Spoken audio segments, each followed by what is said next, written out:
Oh, you were talking about uh,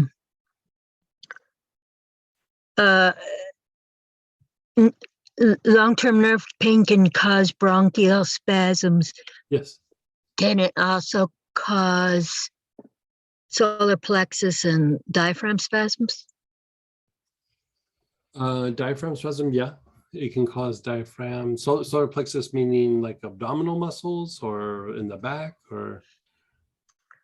The solar plexus hurts and it's sharp and then it goes around on the outside muscles, but then it'll go in and get the outside muscles, above the ribs, all the way around to the sides and sometimes to the back.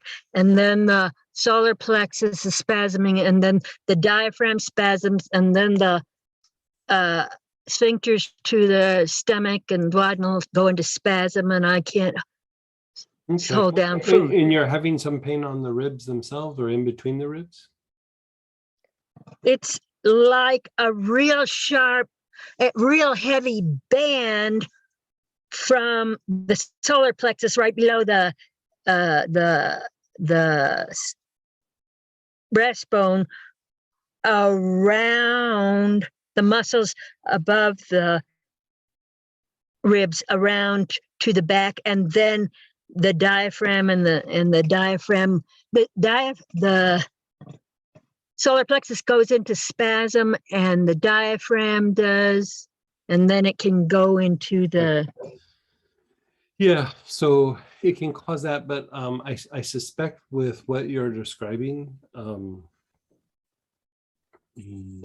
some of it is I have a scoliosis, kyphoscoliosis, and right opposite in my spine to the solar plexus, there is a curve and a torque, and it tends to want to come out of a line, but it's also torqued, and the more torque and misaligned, the more I can't hold down food and the stomach spasms and all that.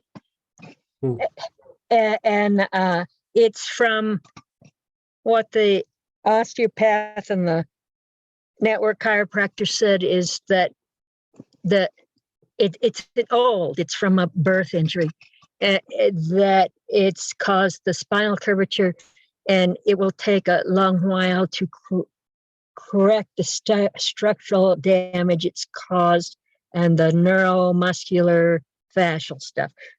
They've been working on it since 2016. Yeah, so I would do a couple of things. Reducing the bronchial spasms would be super helpful. Something severe like that. The bronchioles has like some of the oils that we were talking about, but it also has Anula and it has Amiya Visnaga, which are very strong antispasmodics for the respiratory tract. And so I would suggest using the bronchial blend to go through and do it. But like, I think some of the issue, like, any time that the solar plexus is involved, even, we're talking about pain, I'd also use the Gilead just to clear out the emotions. Because when you're having a hard time breathing, it's going to magnify stress. It's going to magnify lower emotions. It's going to, it's just mechanically what happens. Like it's not a reflection on the psyche. It is mechanically, physically what happens. But the other thing that I would say is over on the side, not quite on the armpit. It's on the side of the ribs. And I would suggest maybe looking this up on, go to that website, triggerpoints.net, points with an S, like triggerpoints.net.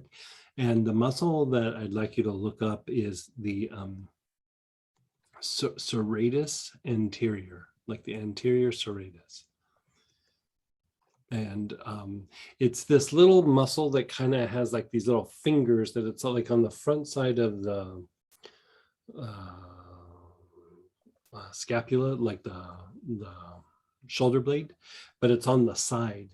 And so what happens when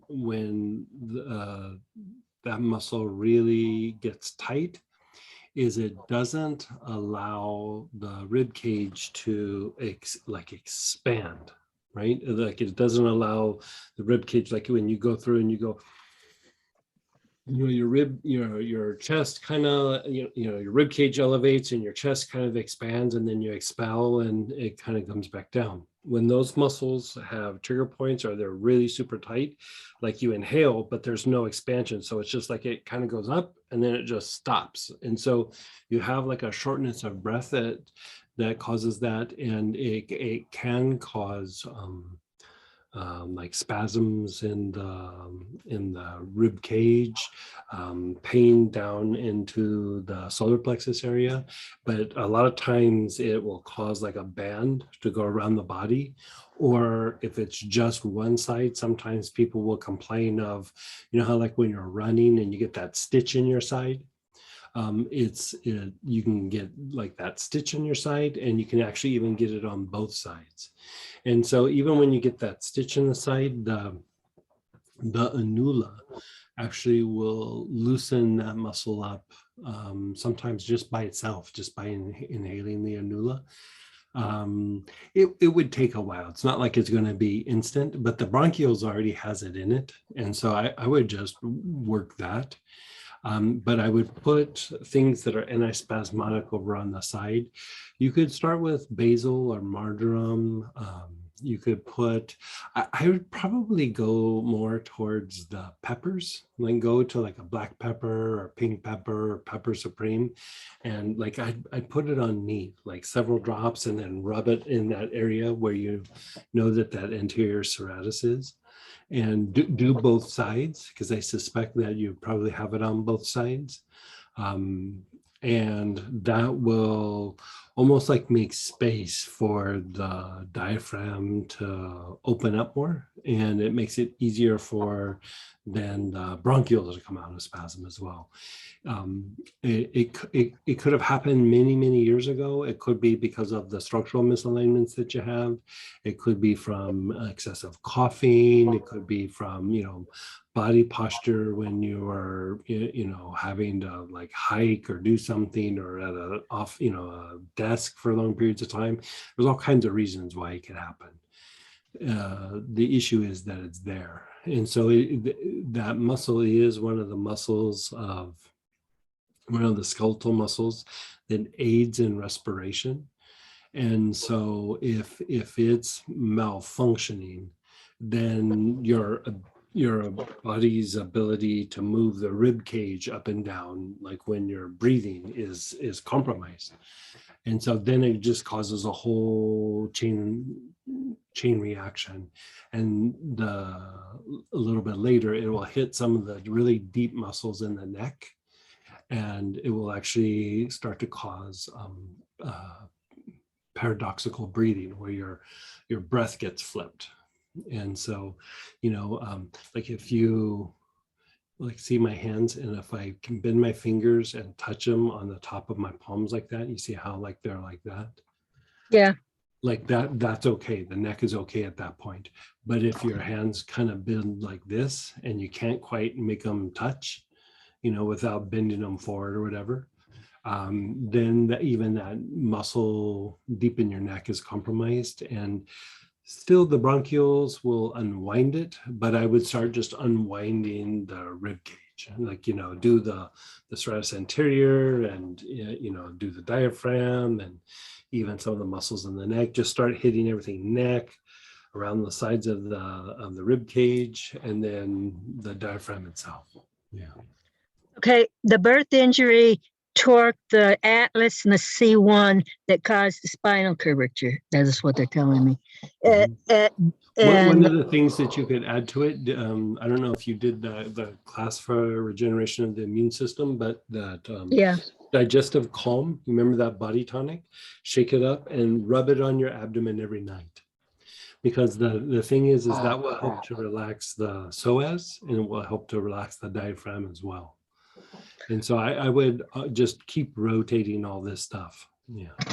Well, my fingers touched, when you curl them, they touch the tops. But my neck muscles are tight, especially the sternocleidos.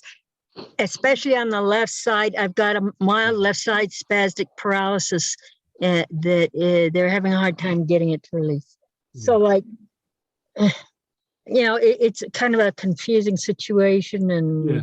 But sometimes it's just like starting to dance with it. Like, you're not gonna always find, like, if you do step 1, 2, and 3, it's gonna unwind. You just start unwinding things and seeing how things go. And definitely I would do the sides. Definitely I would do the bronchial blend for inhalation, unwinding the rib cage and putting some things up, like not just here, but also at the base of the skull on the back.